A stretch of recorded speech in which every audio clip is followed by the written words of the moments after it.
Hello everybody and welcome to Open World Gamers. Well, today, yes, I'm back in No Man's Sky and I'm going to do a series of videos regarding how to do ship hunting. Indeed I am.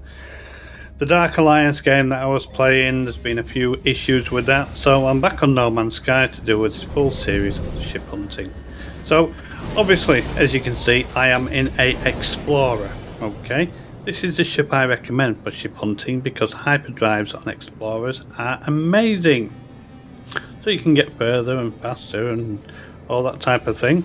So regarding the galaxy map, we're onto the galaxy map now and we're going to find a new system to jump into. This is a fundamental thing on ship hunting. You need to find a system to go into. I'm going to cover the systems more, but because this is the basics, I'm going to show you a T3 system.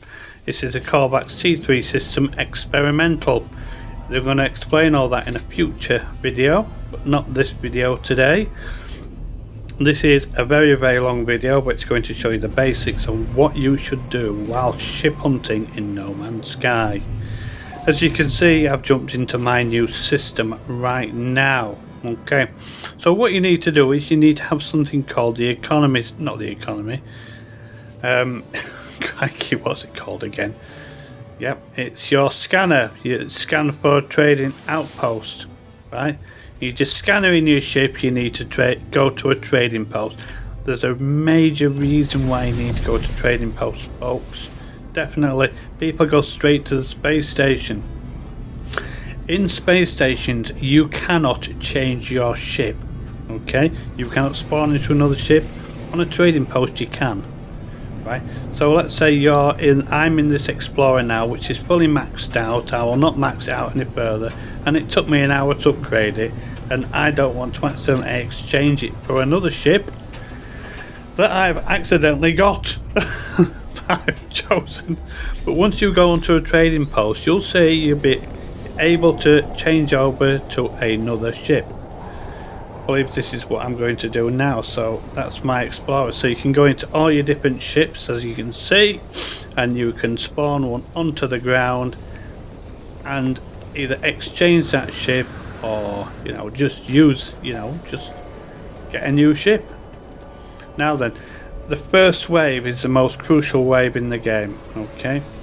But what I do is I put my freighter in the sky just in case I need any resources from my freighter straight away, and you will look at the first wave. The first wave will show all the basic ships that are coming in from the system when you land in, and you can scan all these ships to see what they are. You'll occasionally have the occasional fighter if that's what you're looking for. You find the basic ones. This is a nice one actually, it's like Captain Steve's one. Okay, and you'll find all the basic ones on the first wave. The second and third waves are usually the waves that you want to be looking for. Then that gives you a general idea on what type of ships are in the system. Okay, I put a save point down and there's a reason for that, and I'll show you that shortly. Okay, so the key to ship hunting is patience. Okay, you get wave after wave after wave of ships. You should never stay in a system, right, on a planet, no longer than the third wave of ships. And I mean that now. No longer than the third wave of ships. You shouldn't do it, right? Because it'll just keep spawning junk after junk after junk after that. But there's a method all ship hunters use regarding that save beacon behind. And I'll show you shortly with that. So we're just going to go up to it and possibly do it soon. But ship hunting is all about patience. Okay, now what we're doing now is waiting for the second wave to come in. The second wave will show the majority of the ships to come in. Regarding the landing pads, can you see the landing pads? People say just spawn your ship onto the floor. Okay, we'll show you around. Spawn your ship onto the floor. Don't spawn your ship onto the floor. There's enough landing space for all the ships that come in. Now then, we're going to do the reload. So you do the save point, right, and reload. I did it on the first wave because the first wave was quite slow. It really was. First wave was quite slow, and you'll find that some trading posts, the waves of ships coming slow, some coming fast, coming medium. Right? So I'm doing a reload now. This reloads all the ships in the system, and you usually get better first wave ships coming in. Now that's the trick that all the, you know, the ship hunters use, the main ship hunters. Did you see that guy behind me glowing? That's an explorer. If you go up to him, he'll give you, you know, the locations of a portal glyph. Anyway, this is what I use. I go into camera modes and you can identify the ships from the trails that they produce. So the bigger the trails, usually they are shuttles, okay, and haulers. But you can usually tell the shapes of the ships in the distance through the silhouette. Once you've been a ship hunter for a while, I'm going to teach you all this. Once you've been ship hunting for a while now, you can see, so obviously you can see there's a shuttle over there, there's another shuttle coming in, there's an explorer coming in.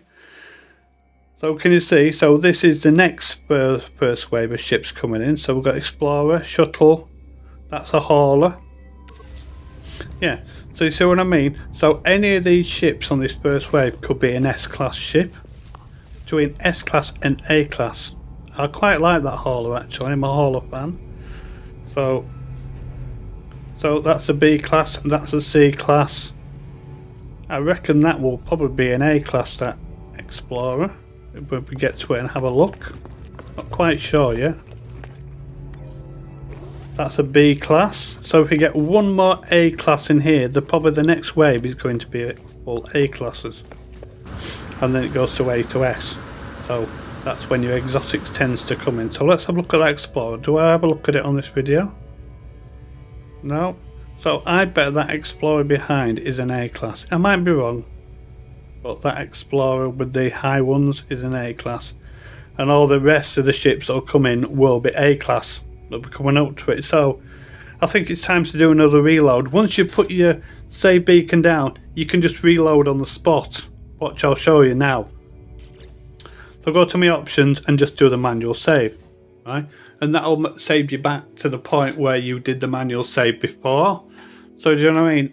That's how that works. So you only need to put one save beacon down to do all your reloads. You don't have to keep putting loads of save beacons down to do loads of reloads, because it'll just reload you to the original point where you were before when you first did the first reload. That make any sense to you? Hope it did. Right, so we're still in the same space station and everything's looking good. Now we're waiting for another wave. So can you see the ship spawning in the distance? Good thing to do is go into camera mode. Then you can have a look at the silhouettes of the ships coming in before they've come in. It saves you hanging around for them to come in. So we've got a hauler over there, we've got an explorer coming in here. I believe that's 2 shuttles. I could be wrong. I think the one on the right is a fighter. So can we see? Yep, one's a fighter, one's an explorer, one's a shuttle, exactly how I said. Right, so yeah. So that's what you can. When they're in the sky as well, you can scan them when they're in the sky, but when they're on the ground, you can scan them as well. There's a certain period when they're coming towards the trading post, you cannot scan them. Okay, so that's a C-class battle nose with a droid. That's an explorer over there. So let's have a look, see if this explorer is a A-class. So you're looking for the A-class ships straight away, then you know when the good ships are going to come in. It doesn't matter if it's that's an A-class, yep. So from now on we should be getting A-classes and probably a few S-classes. So at this point it's best not to do a reload. Best not, okay? Because reloading is good. It really is. It's good. Right? So reload as much as you possibly can. It will not get you, you know, the exotic straight away. And that guy there I'm pointing to is the explorer I'm on about before. It glows because he's got a glowing aura to him.